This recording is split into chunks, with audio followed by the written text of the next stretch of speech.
अगले सीन में एलिटे बताती हैं कि मेरी माँ के एक हाथ में प्लो और दूसरे हाथ में हो था, और क्योंकि वो रात में निकली थी तो उन्होंने एक नाइट गाउन पहना हुआ था। इसका मतलब ये लेडी मेरी माँ है। ये सुनने के बाद ग्रैम्स उसे ऊपर उठा लेते हैं तो एलिटे कहती है कि ग्रैम्स, मुझे पता है आप बहुत खुश हैं, लेकिन पहले मुझे आपको कुछ बताना है। मेरी माँ को पत्थर बनाया गया है, लेकिन मुझे कोई भी चोट नहीं दिखाई दे रहे हैं। इसका मतलब, और फिर वो मॉन्स्टर की तरफ देखती हैं। वो सोचती हैं कि इसी ने ये सब किया होगा। अगर ऐसी बात है, फिर वो कहती हैं कि एक अच्छी खबर है, जो माँ है वो सरवाइव कर जाएंगी अगर इस कर्ज को अंडू किया जाए। फिर वो कहती हैं कि अभी आप जो देखने वाले हैं उसे किसी को भी मत बताइएगा। वो सोचती हैं कि अगर ये कर्ज एक डीमन के द्वारा किया गया है तो मैं इसे अपने डिवाइन पावर के द्वारा अंडू कर पाऊंगी, और फिर वो अपने डिवाइन एडवेंट का इस्तेमाल करती हैं। इसे देखने के बाद ग्राम शॉक होते हैं तो एलिटे अपने भगवान की तारीफ करने लगती है ताकि वो भी उनके भगवान के फॉलोवर बन जाए। फिर वो ओमनी साइंस से एक स्किल मांगती हैं जो कि उनका सर्च इंजन होता है, और उन्हें एक स्किल मिल ही जाता है। फिर वो कहती हैं ओमनी पोटेंस बैप्टिमिस ऑफ प्यूरिफिकेशन, जिससे उनकी माँ नॉर्मल हो जाती हैं। ये देखने के बाद जो ग्रैम्स हैं वो भी द वॉच दैट शिप्स के एक फॉलोवर बन जाते हैं। उठने के बाद एलिटे की माँ उसको देख के कहती है कि क्या तुम एलिटे हो? एलिटे, एली तुम कब इतनी बड़ी हो गई, और तुम्हारे जो बाल हैं वो इतने वाइट क्यों हैं? नहीं, मैंने अपनी इस प्यारी सी बच्ची के बचपन को गवा दिया। अब तुम कितने साल की हो मेरी प्यारी बच्ची? तो वो टैंक कहती हैं। ये सुनने के बाद वो और ज्यादा दुखी हो जाती हैं। तभी वो एलिटे को गले लगाते हुए कहती हैं कि मुझे माफ कर दो, मैंने तुम्हें पीछे छोड़ दिया मेरी बच्ची। क्या तुम्हें मुश्किलों से गुजरना पड़ा क्योंकि मैं नहीं थी? क्या तुम अकेली थी? क्या तुमने मॉम को याद किया? एलिटे सोचती है कि कितनी अजीब फीलिंग है। वो पूछ रही हैं कि क्या मैंने मॉम को याद किया, जबकि मेरे पास आज तक एक मॉम थी ही नहीं। लेकिन ये बिल्कुल भी बेकार नहीं लग रहा है, ये तो काफ़ी अच्छा लग रहा है, जिससे उनकी आंखों में भी आंसू आ जाते हैं। तो एलिथिया कहती है कि एली कुछ कहो, क्यों तुम इतनी उदास हो? तो वो कहती हैं मुझे माफ़ कर दीजिए, मुझे कुछ भी याद नहीं है। तो वो कहती हैं कि सच में, वैसे ये समझा जा सकता है, तुम बस 4 साल की थी जब मैंने तुम्हें छोड़ा था। मैं प्रॉमिस करती हूँ कि मैं तुम्हें दोबारा नहीं छोड़ूंगी एली। क्या तुम मुझे मॉम नहीं कहोगी? फिर एलिटे भी उन्हें गले लगाते हुए मॉम कहती हैं, और सोचती हैं ये शब्द अजीब लग रहा है, लेकिन इससे मुझे कुछ एहसास हुआ है। भले ही मैं बड़ी क्यों ना हो गई हूँ और मर भी चुकी क्यों ना हो, लेकिन मुझे फिर भी एक माँ चाहिए। क्या हमारे साथ भी ऐसा नहीं है? भले ही हम कितने भी बड़े क्यों ना हो जाए, हमें हमेशा हमारी माँ अपने पास चाहिए। तभी ग्राम्स कहते हैं एलिथिया, ये मैं हूँ डैड, मैंने तुम्हें काफ़ी ज़्यादा मिस किया मेरी बेटी। तो कहती हैं कि आप है कौन? मेरे तो कोई फादर नहीं है। फिर ग्राम्स कहते हैं कि एलिथिया प्लीज़ घर वापस आ जाओ, मैं तुम्हें अपना टाइटल तुरंत दे दूंगा। तो एलिथिया कहती है कि नहीं, वो मेरा घर नहीं है, क्यों ना आप अपना टाइटल अपनी असली बेटी को दे दे। तो कहते हैं कि मैंने एलिसा को बाहर निकाल दिया, वो एक फ्रॉड थी, तुम सही कह रही थी, वो बस मेरे पैसे के पीछे थी और मेरे टाइटल के। तो एलिथिया कहती है कि अभी इसे मानना कुछ भी नहीं बदलेगा, मुझे अब फर्क नहीं पड़ता। फिर वो एलिथिया के हाथ को पकड़ते हैं तो एलिथिया उन्हें धोबी पछाड़ दे देती है, जिससे वहाँ के जो पत्थर हैं वो नीचे गिरने लगते हैं। आप इमेजिन ही कर सकते हैं कि एलिथिया कितनी ज़्यादा पावरफुल है। अपनी बेटी और पोती को बचाने के लिए ग्रैम्स उन दोनों के ऊपर आ जाते हैं, जिससे सारे पत्थर उन्हीं के ऊपर गिरते हैं। स्टोरी में यही तो बात है कि इसमें पेरेंट्स के प्यार को काफ़ी अच्छे तरीके से दिखाया गया है। एलिथिया फिर ड्यूक के ऊपर चिल्लाती है तो वो कहते हैं कि मैं ठीक हूँ, ये कुछ भी नहीं है उस दर्द के मुकाबले जो मैंने तुम्हें दिया है। फिर वो उनसे माफ़ी मांगते हैं और उन्हें एक और चांस देने के लिए कहते हैं। ये बातें सुनने के बाद एलिथा की आंखें भीग जाती हैं। फिर एलिटे भी उन्हें थोड़ा पुश करते हुए कहती हैं कि मॉम, मैं भी ग्रैंडपा से थोड़ा और मिलना चाहूँगी।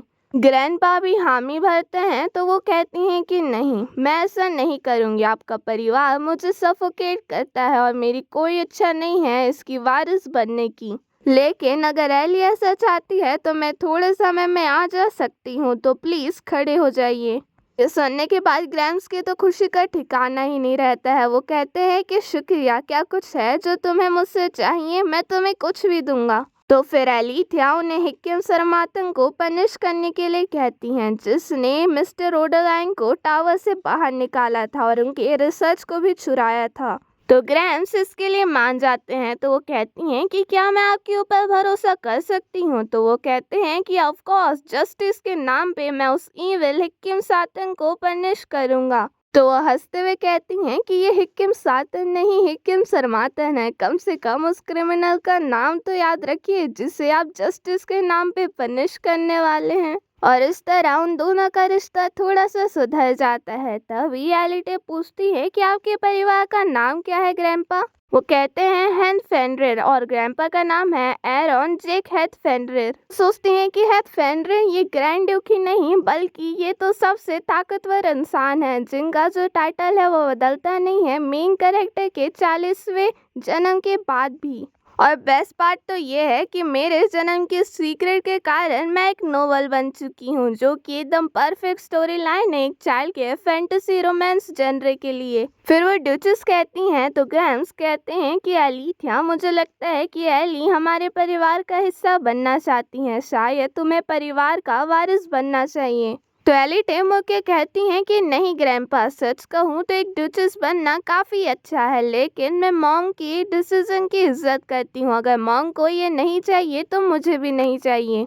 ये सुनने के बाद एलिथिया उसे गले लगा लेती हैं। तभी वो देखती हैं कि एलिटे तो पूरी तप रही होती हैं। तो एलिटे कहती हैं कि परेशान मत होइए, ये बस होली फीवर है जो कि कुछ दिनों में ठीक हो जाएगा। प्लीज़ जब तक मैं ठीक ना हो जाऊं डंजन को मत छोड़िएगा। मैं नहीं चाहती हूँ कि डैड और प्रिंस मेरे बारे में परेशान हो। प्लीज़ मुझसे वादा कीजिए कि आप इसे एक सीक्रेट रखेंगे। मेरे बैग में खाना है तो प्लीज़ खाने को स्किप मत कीजिएगा और लड़िएगा भी नहीं। मैं बस थोड़ा सा सो रही हूँ। और फिर वो सो जाती हैं।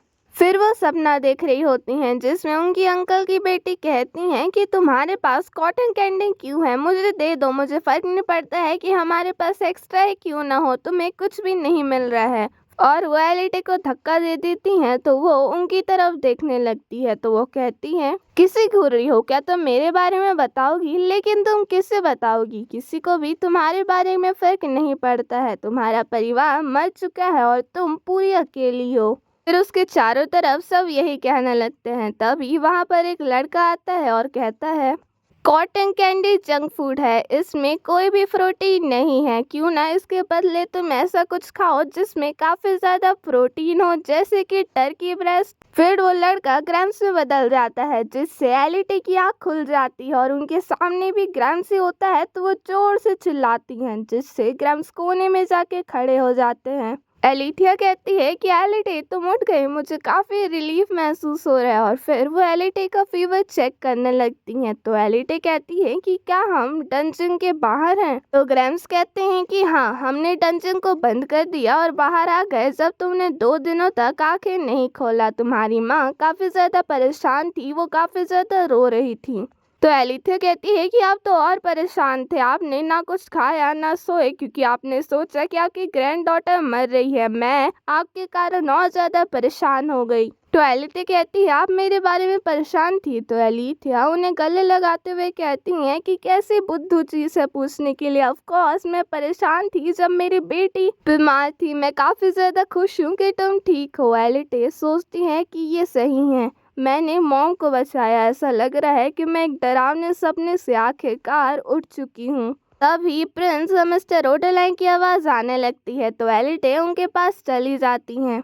तभी एलिथिया ग्रैम्स की तरफ देखती हैं तो वो कहते हैं कि मुझे लगता है कि अब हमारे अलग होने का समय आ गया है। मैं तुम्हारा इंतज़ार करूँगा, तब तक स्वस्थ रहना। फिर एलिथिया आप भी फादर कहती हैं, जिसे सुनने के बाद ग्रैम्स बहुत प्यारी से स्माइल करते हैं। फिर जैसे ही एलिटे झाड़ियों से बाहर निकलती है, प्रिंस और मिस्टर रोडलाइन उसके पास आ जाते हैं। तभी मिस्टर रोडलाइन का ध्यान एलिथिया पे जाता है। वो कहते हैं कि क्या ये सच में तुम हो? लेकिन तुमने तो मुझे छोड़ दिया था। तो एलिथिया उन्हें गले लगाते हुए कहती हैं कि तुम्हें पता है मैं ऐसा नहीं कर सकती, मैं तुम्हारे बिना एक दिन भी नहीं रह सकती। मैं एक डंजन में फंस गई गई थी। तभी उन दोनों के बीच में लवी डवी मोमेंट्स होने लगते हैं, लेकिन प्रिंस वहां पर उस मोमेंट को खराब, मेरा मतलब एलिथिया को गले लगाने आता है और कहता है कि मॉम, मुझे पता था आप वापस आएंगी। मैंने सोचा कि आपको काफी ज्यादा चोट लग गई है, इसलिए काफी समय लग रहा है। मैं काफी खुश हूँ कि आप ठीक हैं। तो एलिथिया उसे गले लगाते हुए कहती है कि प्रिंस, मेरे वंडरफुल बॉय, मैं ठीक हूँ, शुक्रिया इतने अच्छे जेंटलमैन बनने के लिए। तो एलिटे प्रिंस को चिढ़ाते हुए कहती हैं कि मॉम, क्या आपको नहीं लगता है कि इस जेंटलमैन के लिए काफी ज्यादा रोता है? तभी मिस्टर रोडलाइन एलिटे को भी बुलाते हैं और इस तरह उनका परिवार पूरा हो जाता है और क्वेस्ट भी कंप्लीट हो जाता है। अगले सीन में ग्रैम्स गोल्डन आइवरी टावर आए हुए होते हैं अपनी बेटी द्वारा दिए गए काम को पूरा करने के लिए। अगले सीन में एलिटे एक न्यूज़पेपर को देखते हुए क्रीपी सी स्माइल हंसती हैं। फिर वो मिस्टर रोडलाइन के पास जाके कहती हैं कि डैड, देखिए इस आर्टिकल को, ये जो हिक्किम है वो पूरी तरीके से बर्बाद हो चुका है। क्या वो एक बुरा इंसान था? तो मिस्टर रोडलाइन हंसते हुए कहते हैं कि वो ज़रूर एक बुरा इंसान रहा होगा। एलिटे को समझ में आ जाता है कि अब गोल्डन आइवरी टावर डैड के लिए इम्पोर्टेंट नहीं है। हमें बताया जाता है कि एलिथिया के आए हुए 1 महीने बीत चुका है और यहाँ पर थोड़े बहुत चेंजेस हुए हैं। पहला, उन्हें एक अच्छा घर मिला है रहने के लिए, जो कि बियांका ने ही उन्हें दिलवाया था काउंट और काउंटेस को मनाकर। दूसरा, जो एथिलिया है वो काउंटेस की पर्सनल गार्ड बन चुकी हैं और काउंटेस एलिथिया को काफ़ी ज़्यादा पसंद करती हैं। एलिटे बताती हैं कि बियान ने हंसते हुए कहा कि उसे पता था कि उसकी माँ मेरी माँ को पसंद करेंगी, बिल्कुल उसी तरह जैसे उसने मुझे पसंद किया। वो कितनी प्यारी दोस्त है। तभी वहाँ पर एलिथिया आती हैं तो मिस्टर रोडलाइन उन्हें कुछ पीने के लिए देते हैं, तो वो उनके पास आते हुए सूंघते हुए कहती हैं कि ड्रिंक को भूल जाओ, तुमसे अच्छी खुशबू आ रही है। बेचारी एलिटे वो पीछे से गायब हो रही होती हैं। वो कहती हैं कि और तीसरी बात, पूरे मैनर को पता है कि वो कितने ज़्यादा लवी डवी हैं। तभी मिस्टर रोडलाइन वहाँ से शर्माते हुए ड्रिंक लेने के लिए चले जाते हैं, जबकि उनके हाथ ही में ड्रिंक होता है। भाई, कोई तो बहाना चाहिए यहाँ से निकलने के लिए।